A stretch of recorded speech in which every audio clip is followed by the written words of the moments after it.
It's time for Hot Topics on the Rocks with Alexander. Better pour yourself another. This is hot. That's hot. That's hot. This is really That was really hot. So hot, you guys. All right, It's here's the hot hot topic. here. Star Trek versus Star Wars. Who wants to go first? I mean, I'll go first. Go ahead. As the young in here. As the youngin', I am a Star Wars fan. I really like Star Wars. I will never argue that Star Wars is good.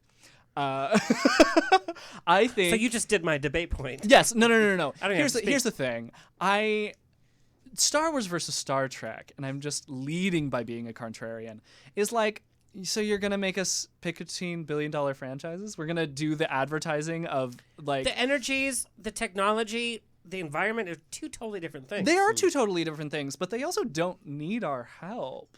Like, if we're going to be having a which sci-fi is the best, we should be, like, plugging independent things. But the case that I'll make for Star Wars is it is very much my jam. Like, I will not speak for anyone else. I will not claim that it is inherently artistically better than Star Trek. So let's set the bar then. Yeah. This is what the debate is the quality of sci-fi. Mm-hmm.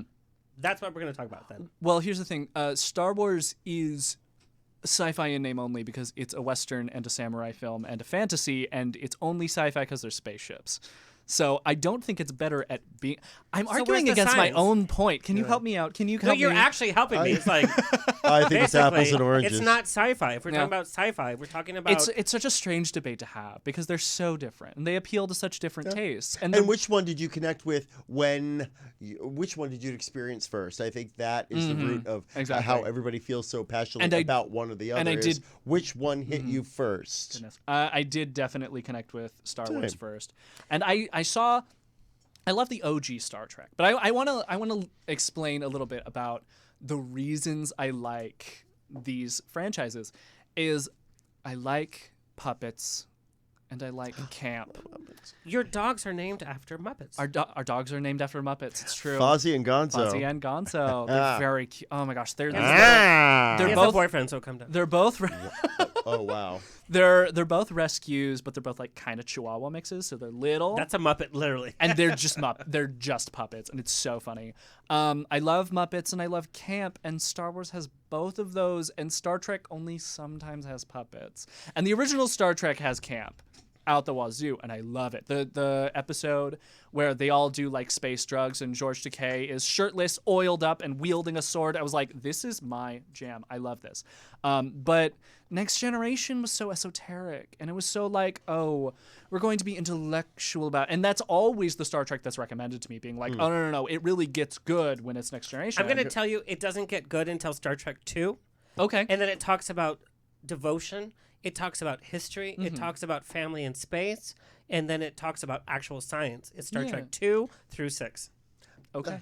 Not Star Trek 1, though. Not the first movie. I love it so much as a real fan. I wouldn't say... As a real fan. Ooh, we're qualifying. No, because, you know... Gatekeeping I'm sorry. and girl bossing. Here's the thing about Star Wars, and that's what I'm going to say. When you rewatch Star Wars, the first Star Wars that hit in 1977, it's kind of boring. Because you it's saw lifeless it and a little dry. It is a slow burn. I'll give you that. Right. But Alien is also a slow burn, and Alien But is Alien incredible. has a lot more going for it. Alien Not until is a like horror halfway film through the to me. movie. Alien is a horror film from the start to finish. I would not consider Alien sci-fi But this until is your adult the, opinion of the Prometheus. two. You're exactly right. Hold on. So now I'm going on. to give my opinion. Yeah. Because I saw Star Wars in the theater when I was like 7 years old. Yes. And my experience with Star Trek before that wasn't that I disliked it, but I saw It was in syndication. I It was saw in the sets syndication. that moved And what and did all I of saw? that. What I saw was that at 7, it was like, oh, this is very. And I didn't even know what But you were camp too young was. to talk And but about it was no, not no, all the but the we same also have friendships to that were talk about- so happening. because at it was that time. something so different. So it's about what strikes you and at the time. And Yeah. and to compare something in retrospect. And also, like, and George Lucas has gone on the record being like, Star Wars is for children. It's about space wizards with laser swords. Fuck George Lucas. I mean, Yeah, but he has enough money. I could. No, but the Star Wars definitely skews younger, and therefore nostalgia is really easier to bake in. Because Star Wars is a little bit more simple, it's not really as concerned with like, oh, we're doing hard science and we're doing philosophy, things that I love. We don't have to do another episode week after week after week after week, so exactly. the series had to go more in depth. Mm-hmm. You know, we have 9 movies. The Star Wars over series the is course one of the most frothy, and then we saw the prequels, and then we saw the afterquels, the most frothy, not in depth. I love that. Thing. I'm stealing it. I love it. It's so frothy and so I'm just saying. I only truly love the first 3, so yeah, this is a whole. But I love the first 3. I actually really like the sequels. I enjoyed the last one. You loved it for nostalgia. I'm telling you, it's kind of the same. Well, but also here's the thing. I also really, really loved Cats, the movie. Because I love a big, expensive mess, and the last Star Wars movie that has come out at time of recording was a big, expensive mess. And I loved Rise of Skywalker. No, I didn't love Rise of Skywalker. What am I saying? I loved Force Awakens, and I loved Last Jedi. I think they're really good films. Okay, so let's say we were to capsulate what sci-fi should be in a time capsule, and we're going to leave it, and we can only put one history of film. Mm-hmm. Is it Star Trek? Is it Star Wars? Neither. It's Moon. Have y'all seen Moon? I've seen many people's moons, but I don't know what you're talking about. I'm going to go with that just because it's neither. No, I'm talking about like Star Trek has a legacy and it has emotion behind it. I think if you're not including both in the time capsule, then you're missing the range of sci-fi because they exist at opposite ends of the spectrum. You can only put one. And what is the definition of science fiction? Is science and fiction. Okay, I'll agree with that, but I think they'll be missing out on Star Wars. You're absolutely right. Black woman in power, the first female captain we've ever seen, first interracial kiss, first gay characters, whatever. Absolutely. Really? First gay characters? I thought Spock and Kirk weren't canon. They're not gay. My God. No. All right. Well, you heard it here. That's the hot topic. I guess I won, hands down. Kurt, I'm proud of you. Oh, wait a minute. Kurt, before we end the hot topic, Kurt, our engineer, who's leaving us in a few weeks, by the way, is the ultimate Star Wars. I would like your take on this. Well, so you keep preferring me as a Star Wars character. Yes, I do own a lot of Star Wars merchandise and his kinky play Yoda is there, and I have a lightsaber and a robe. But I actually really do like Star Trek. Is the thing deep down? I wish that Star Trek could get the same kind of financing backing that Star Wars has. What is it about Star Wars though that you would love to bring to Star Trek? Star Wars to Star Trek? Because the thing about Star Trek is it's not supposed to be all actiony. It's just supposed to be, But it does have action, but it comes from a real place. Yeah, I like the psychological thing that it makes you think. That's the thing I like about Star Trek is that I get to more than makes you think, it makes you feel. Yeah, exactly. Like the episodes with I like Patrick Stewart, of course, is my Captain Picard is my guy. Exactly. So he's not my favorite captain, by the way. But. Well, we beg to differ then on that one because we're begging, we're differing. Yes, exactly. So, but like I just like some of my favorite episodes of Star Trek are the ones with Q, and it's always just kind of weird and crazy. Makes you think. Like yeah, you said. exactly. Yes. Yeah. So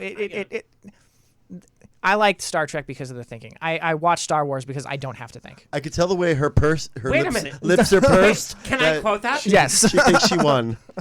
Well, I think quite a lot during Star Wars. I really enjoyed.